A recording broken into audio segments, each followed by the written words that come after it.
daawadayaal ku soo dhawaada barnaamijka aan idinka diyaarinay tobabar muddo sanad iyo 3 bilood oo u socday shaqaalaha waaxda faraca badda ee dekedda magaalada Berbera kaasi oo lagu barayay qaabka gaadiidka badda loogu soo xidho dekedda Berbera iyo waliba qaabka loo kaxeeyo ama loo hogo maraakiibta sidoo kalena waxa barbar socdo iyagana la barayay qaabka taag boodka dekedda magaalada Berbera ay leedahay uu la shaqeeyo ama uu soo duduuco ugu soo xidho dekedda magaalada Berbera maraakiibta waxa kale oo iyaduna arintaasi kamid ahayd in la barayay shaqaalaha waaxda faraca badda ee dekedda magaalada Berbera qaabkii ay u badbaadin lahaayeen hadiiba ay masiibo badda ka dhacdo dadka maraakiibta iyo gaadiidka badda saaran barnaamijkani oo socday muddo sanad iyo 3 bilood ayaa waxa bixinayay Captain Rajab iyo Engineer Katambo oo ah niman ajnabi ah isla markaana howlahaasi gacanta ku hayay xaflad loogu qabtay hotelka Mansour ee magaalada Berbera xidhitaankii tobabarkaasi ayaa waxa ka soo qayb galay mas'uuliyiinta heer gobol iyo heer degmo maamulka sare ee dekedda magaalada Berbera iyo maamulka sare ee shirkadda DB World barnaamijkaasi ayaa waxa uu dhignaa sida tan inoo suuro galiyay inaan xafladda la qabsano maanta marlabaadka gudoomiyaha gobolka gudoomiyaha degmada ogayaha degmada maamulaha kastamka xubnaha gobolka jooga siyaasiga weynaa cali guray maamulaha kastamka taliyaha booliiska gobolka taliyaha ilaalada iyo dhammaan martishafka kale kasoo qayb gashay xafladda waxaan ku salaamayaa salaanta islaamka assalaamu calaykum waraxmatullaahi wabarakaatu mudanayaal iyo marwooyin waxaan maanta halkan ku qabanaynaa xaflad aan ku abaalmarinayno shaqaalaha kala duwan ee hay-adda dekedaha jamhuuriyadda Somaliland maadaama oo shaqada aanu qaranka u haynaa tahay mid miisaankeeda iyo culayskeedaba leh waxaanu nahay shaqaalaha ka shaqeeya marinka ay wax u soo maraan dhammaan shacabka reer Somaliland oo dhan ee qarankani ka kooban yahay iyo mandaqada geeskaba sidaa daraaddeed anigoo ka duulaya muhiimadda ay qaranka u leedahay jiritaanka dekedda Berbera isla markaana la jaan qaadaysa horumarka ballaaran ee ay samaynayso dekeddu iyada oo wada shaqayn buuxda ay leeyihiin shirkadda weyn ee DB World sidaa wada ogtiinba sanadkii hore waxaanu keennay taag weyn oo casri ah oo ka duwan taaggii hore ee aanu haynay dabadeed waxaanu ku dadaalnay sidii aanu taagga ay ula jaan qaadi lahaayeen shaqaalihii hore ee dekedda dabadeed waxaanu samaynay maadaama shaqaalaha iyagu ay aada u fara badan yihiin waxaanu ugu talagalnay oo aanaan scholarship u wada diri karayn inaanu macallimiin khubaraha dibadda uga keenno oo aan uga keenno shirkadda weyn ee B&O Maritime kuwaasoo tababar ku siiyey halkan dekedda Berbera muddo ka kooban sanad iyo 3 bilood alxamdulilaahi rabbilcaalamiin maanta waxay soo saareen shaqaale u carbiyeysan sidii ay uga shaqayn lahaayeen heer caalami oo aynu la jaan qaadi lahayn dekedaha caalamka alxamdulilaahi rabbilcaalamiin waxaa noo suurto gashay inaanu soo saarno taagmasaro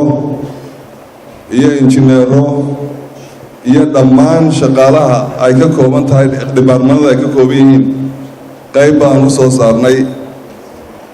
in الحمد لله رب العالمين إلهي بالله مهله ما دام سياسة المدحوينه إن دخلكم اليوم كباستي بالله لو سمعيه أقوم توقي يلا بسه سأيوة عن داران internationally وحن كتب علي السنة دي بركي يمكن ديني إنا نطابع برنو تايينو شغالي دكت شغالي جارهان دايتي فرع عبادة oo ah halbowlaha ugu muhiimsan ee dekadu leedahay soona xidho maraakiibta kana furo maraakiibta kuwaasoo lagu tababaray sidii ay isu badbaadin lahaayeen una badbaadin lahaayeen wixii khasaaraha ama mahlaka ee ka dhaca badda aynu mas-uulka ka nahay maanta waxaa farxad gaara ii ah in dhammaantood ay ku guulaysteen heerkii laga rabayna ay u gaadheen mas-uuliyaddii ay qaranka u hayeenna ay sii labanlaabi doonaan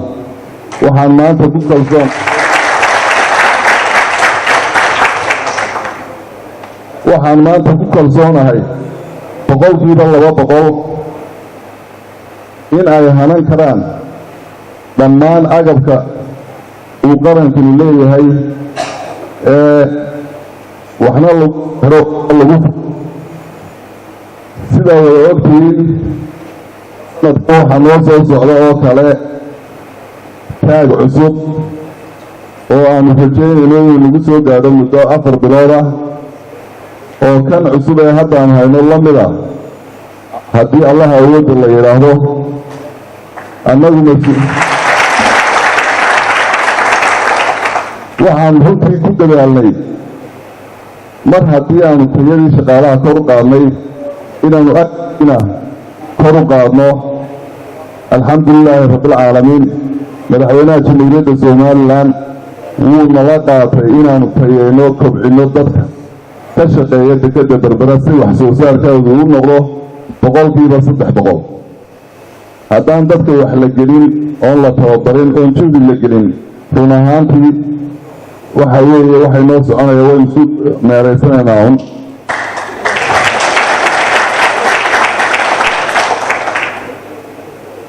waxaa kaloo iyaduna noo soo socota oo 28 bisha February imanaysa pilot board cusub oo baylawdada oo ambaasadorada jamhuuriyadda somalilan ah markay qaabilayaan maraakiibta waaweyn shirkad markay taagaan Anchorage iyagana oo 28 bisha February pilot board doon aad u qurux badan oo qalabaysan inay imanayso 28 bisha February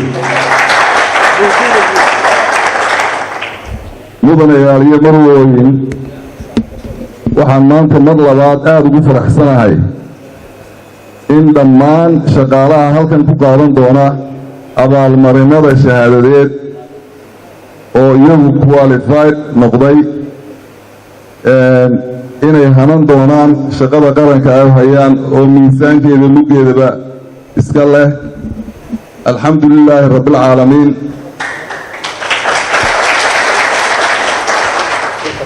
waxaa kaloon halkan uga mahad celinayaa dhammaan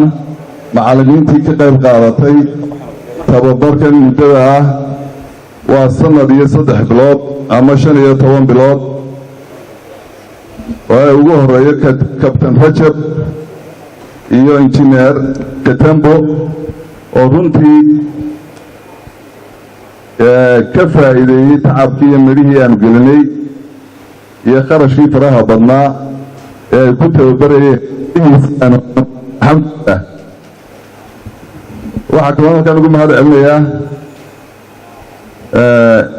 madaxa DB Well Super Chai oo isagana wada shaqayn dhow aan leenahay runtii aad baan u soo dhaweynayaa waxaa kaloo aad u soo dhaweynayaa macaamiisha la macaamisha dekadda berbera ganacsatada waaweyn shipping lineska dhammaan cid kasta oo aanu adeeg u qabanno waan soo dhaweynayaa waxaanan ku ballan qaadaynaa inaanu adeegii sii labinlaabayno halkii uu taagnaana uu ka sii sarreyn doono insha allah bismi illaahi tacaala. waxaa kaloona halkan uga mahadnaqaya dhammaan bayloodada oo iyaguna rukun weyn ugu jira. run ahaantii madaxda s b a dhammaanteed sida miisaanka le aan u wada shaqayno, muhiimadduna waxa weeye cooperationka iyo gacmo wada jir bay wax ku qabtaan. nin kastaana intuu xil isa saaro uunbuu xil haya. mar labaad saddexaad xilka qaranka aynu inaynu labanlaabno halka aynu kaga jirnayna waa ogtihiin. barbarkay ka baxdaa waa bakaleeqayn. waxaa kaloon u mahadnaqayaa madaxda gobolka iyo degmadaba dhammaan, maamulaha kastamka, taliyaha qaybta, taliyaha ilaalada xeebaha, madaxda ka joogta boorka iyo dhammaan martida sharafta leh ka soo qayb gashay. assalaamu calaykum waraxmatullaahi wabarakaatu. runtii xafladan lagu soo xirayo tareyninadii badnaa ee 2 sano la waday waxaa ku guulaystay oo dhammaystay annaguna aanu siinay iyo khubaro kale baylotyada oo 6 ah 28 muurinka ah 24 taagga ah firefighting oo isku jira oo 32 ah 5 GPS waxaa la yidhaahdaa vessel traffic system sida loola xiriirayo maraakiibta iyo sida loo soo gelinayo iyo sida loogu soo hagayo dekedda iyo 5 laashka guud ahaan waa 100 qof. waxaa kaloo welina jira inamo badan oo maadaama waqti dhow laga yaabo in baylotyadu yacni waqtigoodu uu dhammaado ama waqtigoodu keeni waayo, in qaar badan ay ku jiraan training ilaa iminkana sanad iyo barba ay training ku jiraan si ay u noqdaan baylotyada cusub. kuwaasuna way soo socdaan. sababta loo sameynayey koorsiskan waxa weeye in la kordhiyo lana kobciyo heerka ay joogaan, ayna noqdaan dad la socon kara istaandarka mar walba adduunyada ay taagan tahay. yani qofku waa in uu istaandarka gaadhaa oo bilmatalan wax hadday noqoto xagga akhlaaqiyadeed, xagga management, xagga socod uu noqdaa maxaan ku idhaahdaa qof la socon karaya istaandarka mar walba jira adduunyada. 2 sano ama 2 sano iyo bar ee aanu joognay waxyaalo badan ayay dekeddu hirgelisay. waxaa ka mid ah in xarigga laga furay dhismaha cusub ee taagga. waxaanu la keenay sidaa la wada socotaaba taag cusub. idanka ilaahay mid kalena sanadkan soo socda horraanteeda, mid kalena pilot boat la yidhaahdana wuu soo socdaa. waxaanu samaynay navigational boyskii lagu soo gelaya dekedda. waxaanu samaynay qalab dhan, xafiis dhan oo ah xafiiska GPS-ka la yidhaahdo ama vessel tracking system oo meel allaalaya meeshii doono markabkaa doonto laga helayo lagala socon karo. waxaa la bilaabay dhismihii cusbaa ee dekedda oo idanka ilaahay laga yaabo sanadka soo socda inuu dhammaado. waxaa loo sameeyey baylotyada iyo muurinka la doonayo si joogto ah in ay mar walba u joogaan qolal ay seexdaan oo ay ku nastaan, oo qolada markaa waash kale ama shiftigaa ku jirta ay ku nastaan. waxa weeye waxaasoo dhan waxaa ka faa'iido badan habka managementka isku dubaridka dadka, hadday noqoto xag shaqo, hadday noqoto xag maamul, oo ay dadka waaxdu yihiin oo dhan qaar isku xidhan waxaasoo dhanna waxay ku yimaadeen mas-uuliyiinta dekedda oo ugu horeeya maareeyaha dekeddu iyo shaqaalihiisa oo sida hagaagsan ee uu ula tusaaleeyo u qaata maadaama inkastoo maareeyuhu uuna markii horeba isagu ahayn reer badeed haddana waxaa la isku dhaafay marba waxa weeyaan sida wax loo maamulo waanu ku mahadsan yahay sidaa awgeed waxaan idin leeyahay soo dhowaada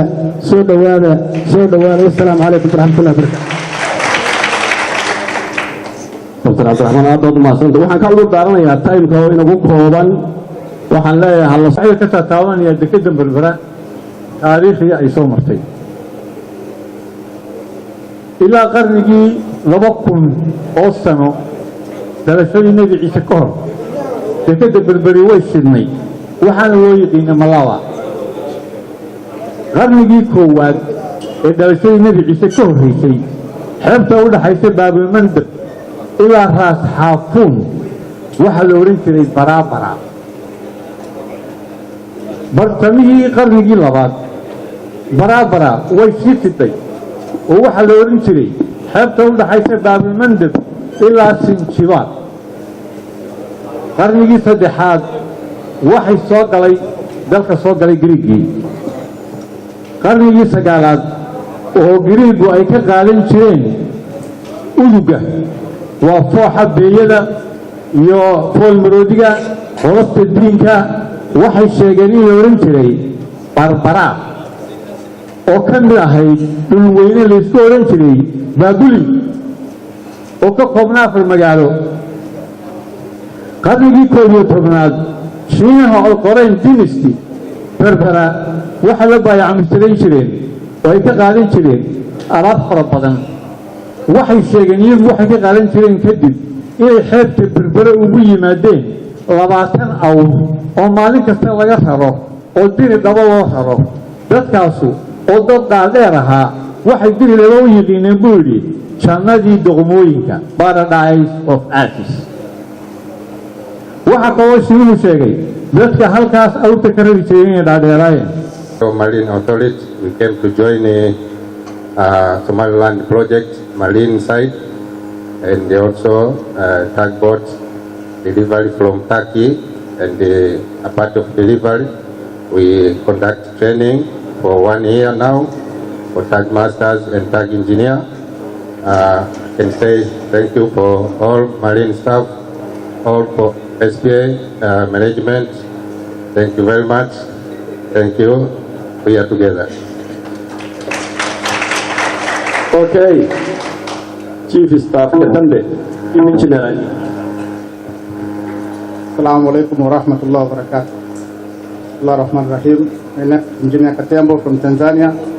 I work for Pino Maritime. I'm a marine engineer by professional. We keep since last year to conduct training for the set of tug masters and tug engineers. Alhamdulillah, our training is successful, and now we have come to the end of our training. We are going to hand over to the local guys. I hope they will take over from here onwards. I have a small advice from the local tug engineers and the tug masters. Please continue to learn every day of your life. Hard work and teamwork is very important. We hope next time, inshallah, when we visit here, we'll see more improvement than this one. Also, I would like to thank management of SPA, the support given to us since day one. Mr. Said, your contribution is very important to us. I also urge you to continue with the same contribution to raise the standard of the crew over here. And also I'd like to thank the management of DP World, our CEO, Mr. Supachai, and all the staff. Thank you very much, guys. You will always be in our mind, always in our heart, and continue to learn every day. Assalamu alaikum. Thank you very much, Captain Rajab and Chief Engineer Katambe. waxaan Saabukar Maxamuud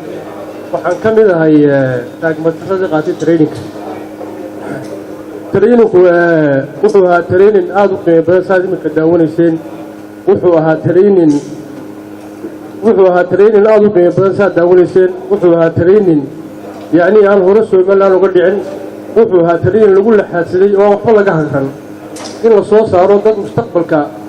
قيبت مارينك دكدا سومالا حرام لها قارسين لها دكدها عالمية وحنا لو توبري سير عالمية waxaan ku jeedaa siyar caalamiya tababar israacsan oo isku raacsan maamulkii gaadiidka badda ku hawlgalistoodii dhinacii badbaadada haddii dabdhaco iyo haddii shil kala dhacaba dad heegan u ah oo diyaar u ah ayaanu nahay taana waxaan uga mahadnaqayaa maaraya siciisan horeba xusay waxaan kaloo aad ugu mahadnaqayaa rajab macallinkayga iyo jiifka tembo qofka wanaagsan markuu qofku wax wanaagsan sameeyo wanaag baa lagu abaalmariyaa maaraya siciid runtii wuxuu istaahilaa in qaranku wax wanaagsan ku abaalmariyo waayo waa shaksi shaqadiisa hadday tahay shaqo yaqaana habeenii maalin buu la soo garaacaa habeenii maalin bataanku noogu yimaadaa yacni ribood ma gudbo isagaa riboodka helaa yacni kana waan ku hambalyanayaa maaraya dee waxaanaan nahay dad shaqadii u diyaaraha oo hanan kara taaggan iyo taag kale iyo gaadiid kaleba hanan kara oo u diyaaroo israacsan maasha allah oo tiim ah oo isku dhisan oo yacni aad iyo aad waayo waan ku dheeraaday waad mahadsantihiin macallimiintan aad baan ugu maqnay aan la mid ahayn farxadda dadka kale waayo anigu waxaan ahay ehelkii baddaan nahay aniga iyo ninka la yidhaha kabtan cabdiraxmaan iyo siciid iyo idriis hadduu joogo iyo xus iyo raggii baddaan nahay farxad gooniya noota annaga aad baan ugu faraxsannahay qoladan dekedana runtii waxaad moodaa inay annaga si gaar wax noo tareen ejen ahaan iyo tujaar ahaan waxaan u malaynayaa hawshii si wanaagsan bay u socotaa aan maraynayaa waayo iminka anigu 93gii ilaa hadda ejen baan ahaa runtii dekedu waxa weye waa geed soo baxaya maarayaashii ninba meelbu kaga yimid nin biyo ku shubaa nin soo beera nin intaasoo maarayaa iska bedelay alxamdulilah laakiin waxaad moodaa 3 sano ugu dambeeya intay db loo tibi inay si fiican u socoto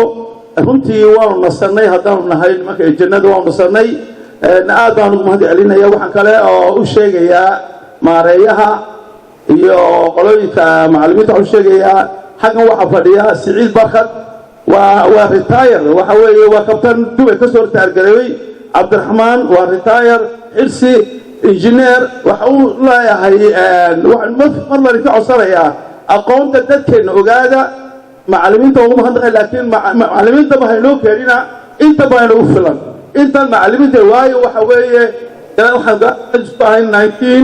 1977 bartan ka hor ninka la yidhaaho cabdiraxmaanna waa naga weynaaba iyo dee injineerkii markaa waxaan odhan lahaa macallimiinta ma u baahnin macallimiin way joogtaan maaraye macallimiinteenna aan ka faa'iidaysano waana ku mahadsantihiin assalaamu calaykum warahmatullahi wabarakaatu odhan lahaa laba kelmadood oo yaroo gaagaaban run ahaantii waxaa intaa ay hadalkan waxay intii iga horreysay hadal iga horreysay iyo intii aynu daawanaynay dhammaan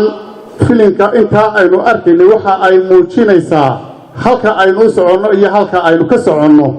iyo halka aynu marayno ayay muujinaysaa waxay muuqataa inaynu ka guuray dekedeennu local ka guuray oo aynu u soconno inaynu noqonno international port inaynu noqonno ayaa inoo muuqataa waxay taasi sababaysaa in siyaabo badan oo fara badan wax looga barto ama wax looga ogaado laga soo bilaabo heshiiskii aynu wada gallay shirkadda DPWL ee aynu labada 3 sano ka hor aynu halka ku wada gallay waxaynu hamigeenna iyo socodkeenu uu yahay in aynu hore u soconno oo ay noqonno marin u adeega geeska afrika dhammaantii inuu adeego arrintaasi waxay u baahan tahay in ku talagalkeeda iyo aqoonteeda intaba la yeesho ayay u baahan tahay tan maanta aynu daha furaynaa markaa maanta iyo kuwa kale ee soo socda iyo horumarka inoo soo socda ee aynu iminka halka kan laga sheegay waxa ay dhammaan markhaati ka yihiin in aynu higsigeennii ku soconno. waxaan leeyahay hal kelmad oo dardaaranana ayaan odhanayaa iyo hal mahadnaqa. waxaan u mahadnaqayaa macallimiinta iyo maamulka dekedda ee halka kan muxuu ahaa ardayda tan soo saaray. aqoontu way ka qiimo badan tahay ama way ka sarraysaa adduun iyo dhaqaale la kasbado way ka sarraysaa. run ahaantii waa wax lagu farxo intaasoo arday oo maanta ama aqoon korsatay oo reer Somaliland ah. waa wax aad loogu farxaa run ahaantii. waxaan u mahadnaqayaa macallimiinta soo saartay iyagana Captain Rajab iyo Engineer Katamba iyana waan u mahadnaqayaa. hal qodob baan doonayaa inaan halkan kaga faa'iidaysto. 4 qolo ayaynu kaga shaqaynaa dekedda Berbera ama 5 qolo. Berbera Port Authority, DP World, Customka Berbera, Shell Lines oo 4 ku ah, 5 waxa ku ah customerska nimanka dadka aynu shaqayno. 4 qolo waxaynu u shaqaynaa customerska. muhiimadda koowaad ee aynu leenahay waxa weeye inaynu customerskaas siino service aad u heer sarreeya la leefala heerka caalamka. waxaan runtii ku bushaaraynayaa qolo kasta dhinaceeday ka dhaqaaqaysaa. DPWorld way shaqaysay. maariyaha dekedda Somaliland Mr. Said Xasan Cabdilaahi heerku marinayo waynu arkaynaa. qoladeedii tamka ama wasaaradda maaliyaddu waxaanu maraynaa wax la yidhaahdo back pre-arrival declaration form waxyaalahaanu gaadhnay. waxaanu maraynaa in alaabta oo dekedda Berbera soo gelin aanu sii cashuurno. markabkaas oo dekedda Berbera markabka berri inoo doonan dekedda Berbera alaabta saaran inaanu sii cashuurno ayaanu ku guulaysanay. waxaan rajaynaynaa in alaabtaas sida ugu fudud uga baxdo dekedda Berbera. waxaynu u shaqaynaynaa waa kow facilitation oo ah in customerskeenu helaan facilitationkii ugu heerka sarreeyey caalamka. Today, I would like to congratulate to Said and his team to complete another important milestone. I would like also to thank you, the TAC Master, Captain Rajab, and the TAC Engineer, Captain Mo, and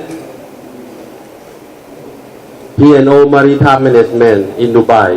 who have been providing a great support and training to SPA Marine Team. We do believe and we are confident in our Marine team that they are now capable to well manage, operate and maintain the TAC as they have done over the past year.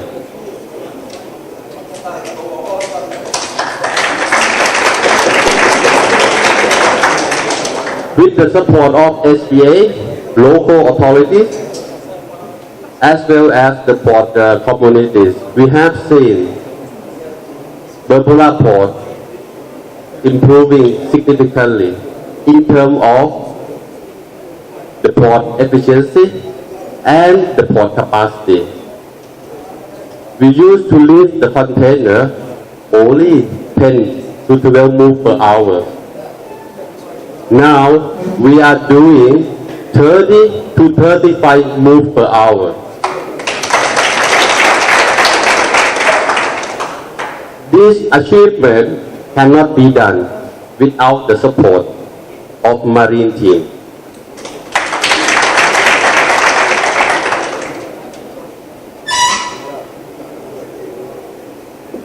I have seen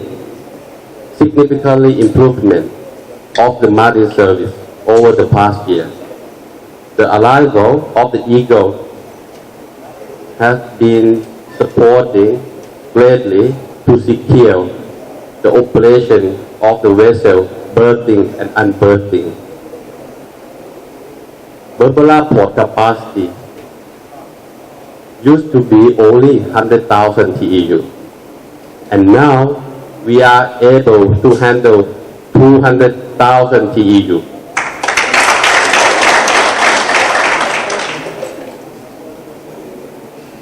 the improvement of Berbera Port is reflecting in customer satisfaction and the volume increase. This year, the volume have been increasing 30% compared to last year.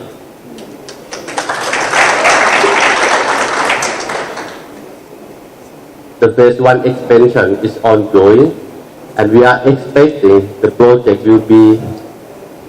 operational within 14 months from now,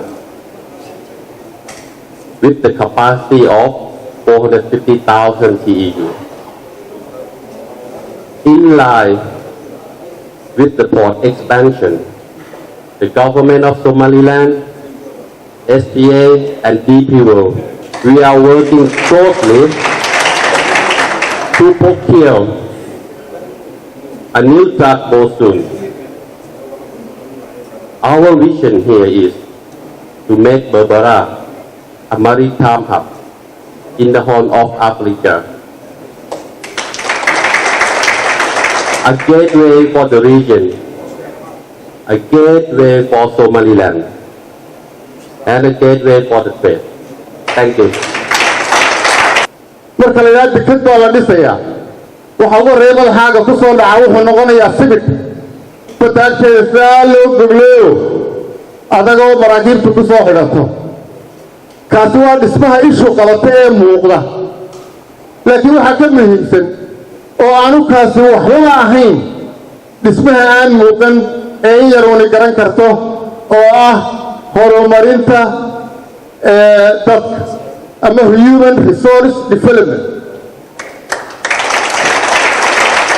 mashruucana ka mid ah iyo qaar ka horreeyey iyo qaar ka dambayn doono oo dhammiba waa sidii dekeda loogu samayn lahaa in maaraynteedu iyo hanashadeedu ay gaadho heer caalami ah waxaanay ku gaadhaysaa dee in dadkii kor loo qaado maarayntuna mar kasta way isbedeshaa inta technologygii baa isbedelaya marka inagu berigii ruushka iyo maraykanka iyo ingiriiska iyo inoo dhisay dekeda geelaheennii joogay sidii wanaagsanadu u shaqaynayey iyo sida imika container serviceka u shaqeeya ee casriga ah dee isma qabanayaan oo technologygii baa isbedelay marka technologygu isbedelna waa in dadkiina kor loo qaadaa tababarkiisii marka aad baan u hambaliyanayaa dhallinyarada iyaguna tababarada ka soo qaadatay iyo maareeye siciid iyo DP Worldba oo waxaan filayaa insha allahu marka ay dhammaato in ay wax badan ku soo kordhin doonto Soomaaliland sharaf inaan maanta ka soo qayb galno xaflad tan oo kale ah oo aan ahayn xafladaha qarankeena looga bartay waa xaflad dhiirigelina runtii waxaan marka ugu horeysa mahadnaqaynaa ilaaha raxmaanka weyn mar labaadkana waxaan u mahadnaqaynaa madaxda dekeda Somaliland oo ugu horeeya maarayuhu oo ku xigo maaraya ku-xigeenku iyo dhammaanba madaxda kale ee maamulka kula jirta garashada ay garteen marka laga yimaado hawsha ay hayaan inay shaqaalaha dhiirigeliyaan marka labaad maanta waxaynu la dabaaldegaynaa oo aanu la farxaynaa oo aanu dhiirigelinaynaa shaqaaleynaha Berbera SPI Somaliland Port Authority ayaan la dabaaldegaynaa waxaan runtii ammaantu wax badan nafac badan ma laha ammaantu laakiin qofka xaqiisii hogaysa la sheego un baa muhiima maamul haddaad aragtan maamul waa maamulyaadka isbeddel sameeya oo wixii loo dhiibay wax ka bedela waa taariikh inagu cusub waa meelaynu gaadhay maanta waxaana keenay isbeddel maamul baa keenay sidaa awgeed waxaan ilaahay subxaana watacaala uga baryaynaa maareeyaha iyo inta la shaqaysta ee ka hoos shaqaystaba in ilaahay subxaana watacaala isagu bedel khayr qaba ugu siiyo waayo qofku waxa u abaalgudi karaa waa ilaahay bini aadamku wuxuu ku siiyaa wax yar waxaan aad ugu mahad celinaynaa maareeyaha isbeddelka uu sameeyey ee uu muujiyey inuu shaqaalaha dekedaha Somaliland gaar ahaan dekeda Berbera inuu sheego oo uu soo bandhigo oo uu encourage gareeyo dhiirigeliyo waxaan leenahay maareeya waa mahadsan tahay وهلك وقرن كانوا صعدوا وهلك ندلك إلى لدوننا وهلك ندوننا هرب صعدنا قالوا هم فوق الدريا قالوا هم فوق الدريا حوي إن نقولنا لأنه ويتذكرون نقولنا لأذان ودليرتين نقولنا لأتو سيدا يدكين نقولنا لأتوكا كل اللي هرب مرن هذا قف دقالة سمايو دقالة هواين وما نتكريا معمولا طبعاً يسوق كنا لأذان وحنا بتشيل عيني لقري النقدان ودقالها لسيو هو بايلوتنا مثل ما كان بدأ تواضع سوق تبدو كنا العين بدن ماري بحب كفل لكن أنا هو حنا مرة من سفرنا وتقنا بايلوتنا وحلو شقيق يعني الكتر بعد شقيق لسه شغلنا كسوق لسه هذا هو ميل في عمل مريسا ميل سنة كنتي ميل سنة وضوطة لكن حلنا هاينا كوكن عين لبكون أما كنا شبه قلة قاتان وين قاتان ويران شان كن إلا طبعا كنا تود حيسا وين لفيا وايو دقالها أينو هاينو إذا صوص عرفوا يجا كوا صوص عرفوا شغالين هذين شغالين السيمين وينام تيمين مهلنا تيشغالين دوننا مهلنا مركعات بقوا مانيا وحنوده هاي إن الجارسين كريسو ونبع ضعفين كريسو وايو تاريخ القفل تحلك هايو أيه ورطة هذا نوع مركو كتبون بالشجاع ونبع نقول تذكر وقب قفل حنك ما تبتغانو حماتي سما شجعان قبل نهاي تذكر وقب هذا قفل انتهى حنيس كما شكيان هذه حلك لك عادنا حنيس كما شكيان انت هناك قولي لكو أمانان لكن أنا وحلنا هاي أدو النور بانكو أمانينا تدخلوكو أمانيان وهو إسبتلك الدلكين أي بربري هرمود كوتاي وهي إنسوشك دولدي قرنوه بوليستا مركو إسبربر قالوا قوم والباي أي هاتو بيسيرو شقينسا هذه عافمات كانوا اسمه العرق قادو الوحبرشين واللسانتو العرق قادو البكدين والاسمان العرق قادان ايو بانو اندافعنا دمان وحنو نغونا دون لغو طيبين سيدو وحنلاي هاي الوال علمي يا سيد تاريخ ذي برابيك وحسي دون تاسبت الله يا سميسي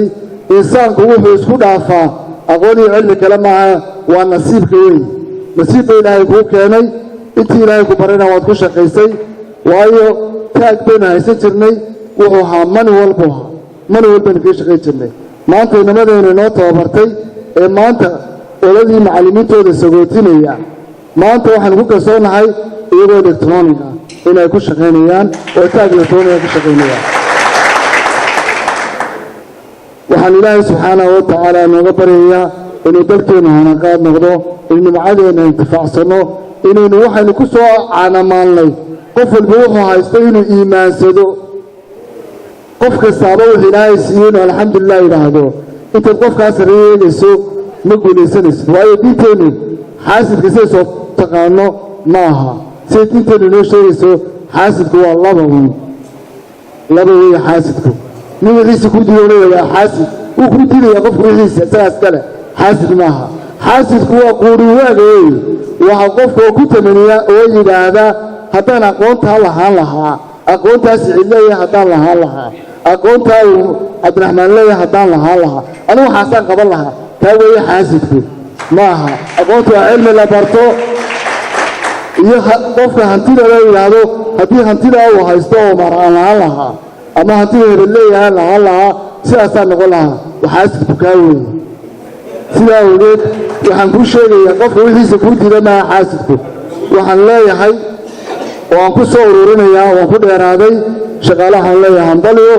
halkaa ka socda berita waxaa arki doontaan iyadoo dekadaha kale laydii diri doono sida kuwaas iminka ay noo tababareen idinkuna dekadaha kale jaarkeenna ama kuwa yuruba aad dib tababar idinkuu sii doontaan oo idinka laydinka faa'iidaysan doono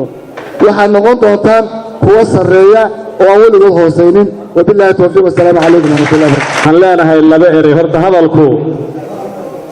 waa la dhameeyey oo raggii maanta oo dhan hadlayay istaan kolba u lahaa qodobkaasaad ka hadlaya bal siduu buka u dambeeyaa qodobkii odhanayay markaa iminka waxaan leeyahay oo inaad ducaa uu ku sagootiyo iyo hambaliyo ayaa mudan waxaan leeyahay marka hore horta hambaliyo ragga tababarka qaatay marka koobaad waxaan ugu hambaliyaynayaa waa maareeyaha dekedda oo runtii dee la soo wada sheeg raggii iga horreeyey oo dhanba way ka hadleen laakiin asad baa maanta halkan asad ay dawladdu leedahay oo dad ah ayaa halkan noo jooga waxa weeye maanta haddaan tusaale gaaban u soo qaadana raggaa wada qalinjebinaya halkaa jooga bayloodadoo kale haddaan tusaale u soo qaatay inkastay dhammaantood ragga halkaa fadhiya wax bartay nin walba uu qayb muhiima gacanta ku hayo oo aan laga maarmayn marnaba marka caalamka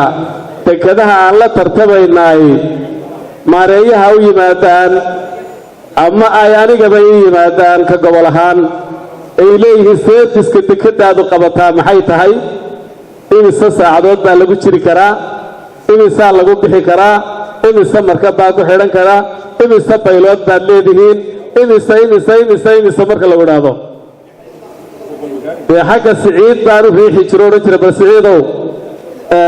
adigu u sheeg laakiin maanta markaan ragga arko aniga laftayda wax sii sheegi doona waxaan odhan doonaa waxaan haysannaa asad fiican waxaan haysannaa bayloodo waxaan haysannaa raggii dhammaanba seerfiskii markab u baahnaa ama dekedi u baahnaa qaban lahayd oo wada reer somalilan aan noo joogaan leeda aad iyo aad baan idiin soo dhawaynaynaa idinku hambalyanayna waxaan leenahay aqoonta aad barateen kuwii darkiinna aad ugu shaqaystaan noqda haddaad daacad ka ahaataan oo uu ninku wakhtiga uu shaqaynayo wakhti saa'ida qaranka ugu daro caqliga iyo carruurta iyo cid walba inuu ilaahay u hagaajinayaa hal nin oo idinka mid ah oo shaqada uu halkaa qabanaya ay ka qaldantaw meel kastoo dalka waa laga dareemayaa laga dareemi maayo qaladka uu sameeyo qof hawl ganacsi ku mashquulsano ama hargeysa jooga ama burco jooga ama boorama jooga laakiin idinku mid idinka mid oo bayloodkii qaladka uu galo ama habsanka uu ka sameeyo dekedda ama dhibta yar uu ka geysto waa mid laga dareemi kara dhammaan dalkii oo dhan sidaasaad muhiim ugu tihiin markaa qarankii oo aad tihiin rag loogu xisaabtamayo waxaan leeyahay mar labaad iyo mar saddexaadba hambalyo siciidna dardaaran waa loo dhameeyey cabdishakuurillah wuxuu kala hadlay mishaarkaadna waa la qabaaye koraa loogu sii wado ragga waayo waxa weeye qofku markaanu warwar dambe haysanin ee aanu ka warwaraynin qoyskiisa iyo wixiisa iyo biilkiisa u dhan yahay wax kasta waa lagu aaminayaa wuu qabanayaa hawl kasta markuu ka jawaabi karayo telefoonka ka daba yimaada xaggii xaafadda kaga soo dhacaya markuu ka jawaabi karayo isagoo shaqadiisa ku jira wax alla waxa ka habsaamaya ma dhacayo waxaan rajaynaynaa insha allahu inaynu mustaqbalka ka jawaabi doono hawlaha waynu ka jawaabi doonnaa insha allahu wada jir waxaanu ka jawaabaynaa innaga oo si wada jir oo wada shaqaysanna horumar fiican baa inoo socda cidda lagu faanayo ee koobaad ka mid baad tihiin insha allahu rooba maalin laba dhisin baa laydhaa laydhkaasaynu nahay waxaynu nahay dadaalkaas soo socda waxaynu nahay horumarkaa maalinba maalinta ka dambeeya ka gobol ahaan iyo ka qaran ahaan bay noo soo kordhaya inaynu dhammaanteen markaa aynu naftood horayaal u noqonno qarankan siduu hore ugu sii socon lahaa ee maxaanku idhaahdaa loogu shaqayn lahaa ayuun baynu isku sii dardaaraynaa aad iyo aad baad u mahadsantihiin asalaamu calaykum waraxmatullaahi wabarakaatu